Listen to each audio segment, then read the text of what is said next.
Terkuak SYL larang istri beli tas mewah, tapi rajin beri hadiah emas dan tas mewah ke Nayunda Nabila.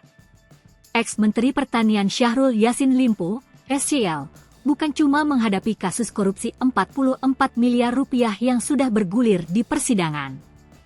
SYL bakal menghadapi asumsi telah selingkuh dengan pedangdut Nayunda Nabila.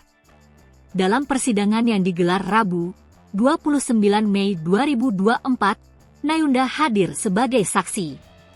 Dia tak bisa lagi mengelak telah menerima banyak uang dan barang dari SYL. Padahal, SYL masih memiliki istri, anak, dan cucu. Nayunda mengaku menerima banyak harta dari SYL berupa emas, uang pembayaran sewa apartemen, tas mewah, pekerjaan, bunga, dan kue ulang tahun. Pemberian yang dilakukan SYL berbanding terbalik dengan yang dilakukan ke istrinya. Sang istri, Ayun Sri Harahap, mengaku tak diperbolehkan SYL untuk koleksi tas mewah.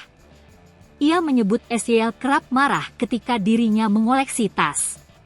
Istri SYL menyebutkan hal tersebut sekaligus membantah soal adanya tas mewah yang diberikan oleh SYL.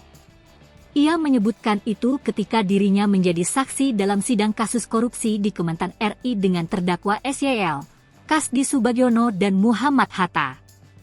Mulanya, pengacara hukum SYL Jamaluddin Kudulboen menanyakan soal beberapa hal. Mulai dari kesukaan Ayun dalam melakukan perawatan kecantikan, hingga pembelian durian Musang King yang diminta oleh SYL.